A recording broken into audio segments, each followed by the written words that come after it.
All right, guys. Hey, I am sorry that I'm just now doing the week 7 talk, but this is week 7 of the challenge, the Project Me challenge. We are talking about heart health today, and we are also talking about dining out, one of my favorite, one of the talks to do. So we were extravaganza last week and was busy. I was going to upload a video. I was too busy, I don't know, being on yachts and at parties and stuff. So sorry about that. Just coming to you. And now it's the very last day, I think, of summer, basically, because it's October 20 something and it's supposed to start snowing tomorrow. So Don and I are working on the deck in our swimsuits because that's what we do, because we can, because we're our own boss. So here's the deal. Just showing that. There, you're welcome. Let me just get to it because we don't have the big group here. So this is going to go pretty quick. Take a look at your handout, right? You got your handout somewhere. Let's see. Don't worry, I'm going to go ahead and take a look at my own handout. I don't even know what I look like, PS, because I'm just looking at my handout, so don't make fun of me. Okay, first off, this is kind of where you guys need to try to be picking it up. That week, 6 through 8, is where you start to lose a little bit of your ambition, and you really need to remember your why card. You need to go back and look at why you're doing this, and what the whole purpose of you on this weight loss journey or health journey or weight gain or whatever it is, of why you're doing it. So go back and look at that, so you're making positive choices, so that you remember why you're choosing maybe to have your shake instead of your croissant for breakfast or something. That both of them are going to be good, but that one of them is going to make you feel better, and that's the main thing. All right. Heart disease stats, you guys can go and just read through those babies, check those babies out. Okay. What's the main point of this is that this is a problem. This is, obesity is an epidemic in America, and it's leading to a lot of heart disease problems. If you're looking at that every 34 seconds, somebody's dying from heart disease. Yeah, and that is absolutely just amazing to me. I had a couple other crazy stats in here I'm going to open up. But just within the time that we've been talking, how many people have died from heart disease, and that this is something that it might not be preventative, but it's something you have an opportunity to make a difference of and change some of your styles and your habits and your, what you're doing with your life. And the longevity of life, to me, guys, I say that is worth having the shake over the croissant, getting the extra years added onto your life. I don't know, maybe it's just me, but I'm thinking that it's worth that. Don't worry, I'm still focused. Can you guys tell? Focus. So you read through your stats. Let me give you a couple extra fun ones. So basically, I did a lot of these about women because I thought they were interesting. Women who snore regularly might increase their risk of heart attack or stroke by 33%, they say. And get this, cardiovascular disease kills more women than all forms of cancer, lung disease, pneumonia, diabetes, accidents, and AIDS combined. So you girls out there that think that heart disease is something that guys, are passing away from, that's not the case. Women, that's the #1 killer, apparently, unless there's something else that I'm missing on there. But, you think about how many people that that have cancer, and that's touched a lot of our lives. And these people or the deaths from heart disease is that much more than all those diseases combined. Yeah, more than 1 out of 5 women have some form of cardiovascular disease. 1 out of 4. So look around. I don't know where you're at right now, or look at your family. 1 out of 4, or I'm sorry, 1 out of 5. 1 out of 5 of you are going to have some sort of cardiovascular disease, and it's going to kill. It is definitely a killer in the end. So I live in an airpark. You guys like that? Airplane. And 64% of women who die suddenly of coronary heart disease, there weren't any previous symptoms. That's freaky. Okay, so point being this is my scare tactic. You need to stay healthy, not because you want to look good in your size 6 jeans, okay? Not because you want to be able to put that bikini back on. It's because you want to have a healthy, long life. Okay, and that's what we're doing for you. Those are the things that we're helping with, is helping you get, lower your cholesterol and blood pressure and get on the right track by putting good foods and nutrients in your system. Okay, so that's enough about that. Heart disease.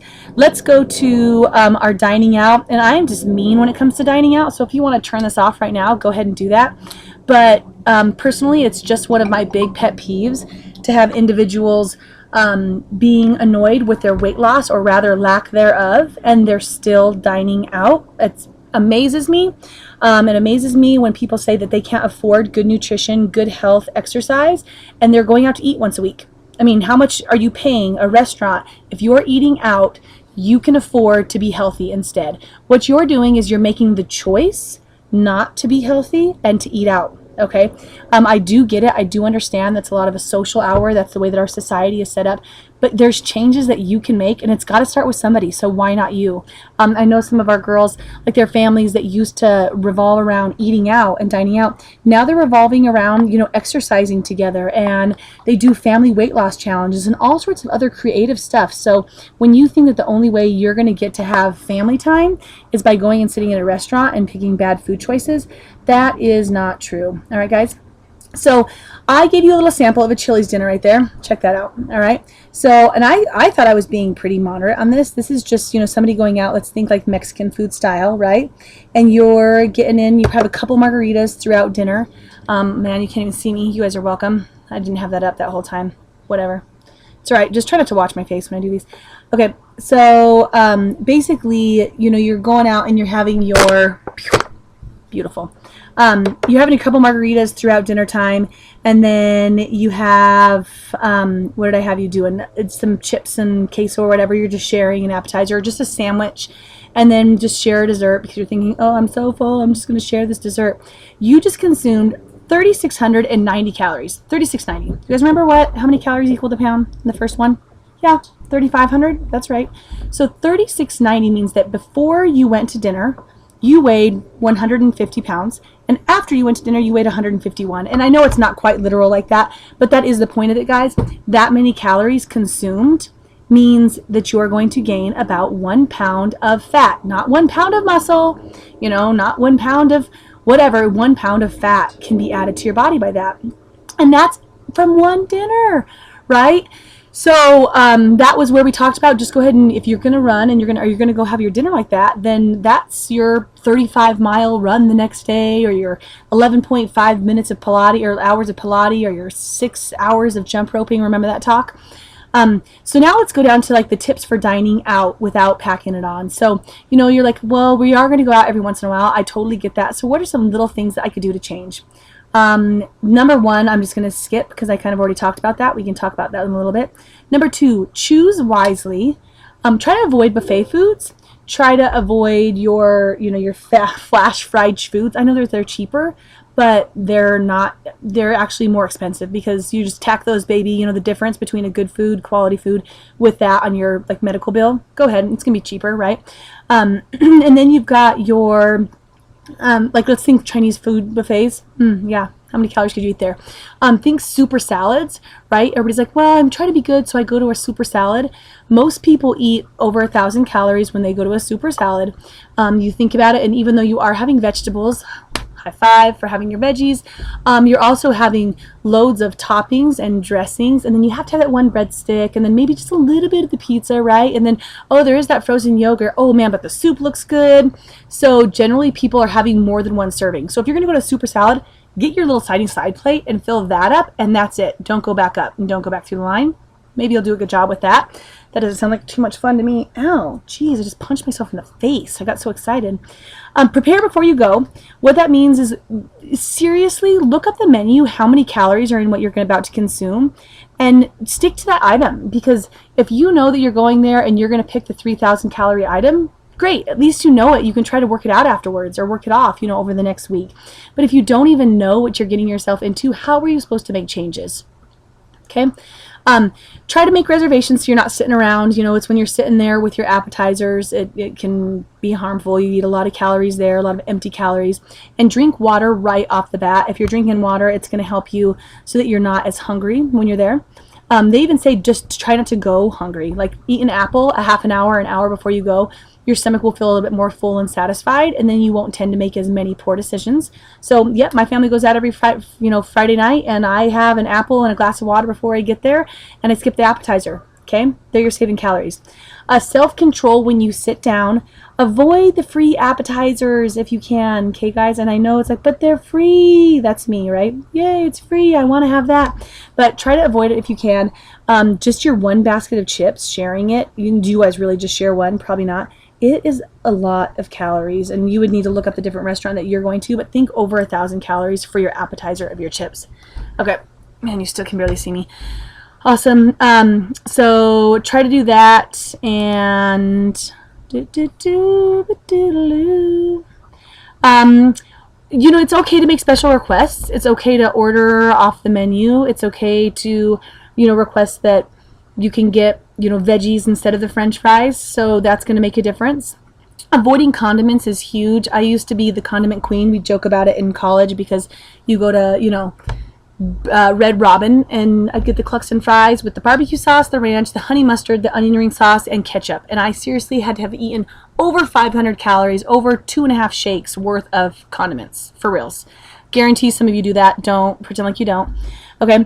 And then when you get there, eating up, I have on here, eat your lower calorie items first. Act like, when you were a kid and you would eat all your vegetables off your plate first. I still do that. I don't know why. I just do. And then focus on the environment, not the food. So if you're going because you're like, yeah, it's what our family does, we have this is our time together, well then great, go, but you don't need to focus on your plate, right? You could have even eaten before and then gotten a side salad while you were there. That's okay too. So focus on the people that you're around, the conversation, right? So that will make a big difference.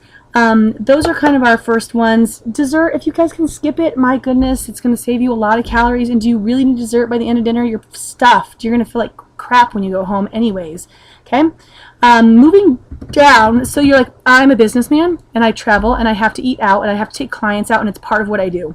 So you can't tell me not to do it as often and save the money and save the calories, because I'm going to go anyways. Great. What can you do? First off, try to order off the menu. Order something that you would make for dinner. So if you would normally have chicken and veggies for dinner, then order chicken and veggies. Yeah. If you would have your Mexican food without the tortilla, then order it like that.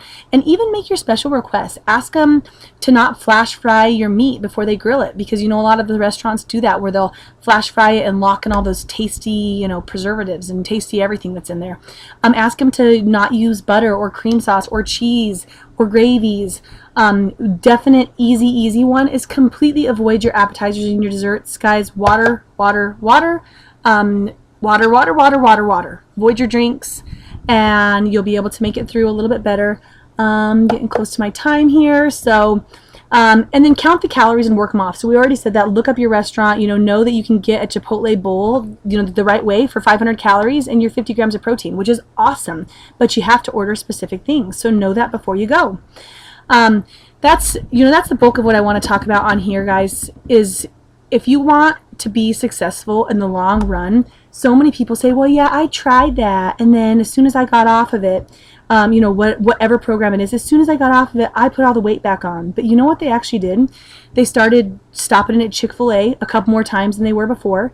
They started going to restaurant, dinners with the families a little bit more often. So they started eating the calories that they were eating before. Dang it, my little mouse is gone. Bear with me. I'm just going to disappear right here. I know you can't see me.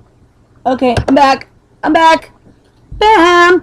So think about the sacrifices that you would make. All you're doing is, let's say, saving your family's probably a lot of 4 people family. You're going to save, let's say, $80 to $100. Awesome. What else could we do to that $80-$100? Could we all go to the movies and bring our own popcorn instead? Could we all go on a hike and pack a picnic? Could we all buy bikes after 4 weeks of not going out and go on bike rides together? There are other things that you can do aside from eat foods out and get all those calories in. And unfortunately, you guys don't have a whole lot of super healthy restaurants and options that you can go to. Yes, you can pick right off the menu, but it's not as fun. So if you're going to be anything where you just want to enjoy going out, and this is where I kind of land, this is me. If I'm going to go out to eat, I'm going to eat whatever the heck I want. I'm going to get the Cluxton fries. I'm going to get the onion rings. I'm going to get the chimichanga, because I'm also going to only go out to eat once a month. Because when I want to go out, I don't want something healthy. I want to go out and have those delicious flavors that they all fatten up. And yes, I feel like crap afterwards, but then I don't do it for another month. So make wise choices. It will make a huge difference in your program. If you're going out, take your snack defense, take your Thermobond, and that's going to wrap this up for dining out. Thank you.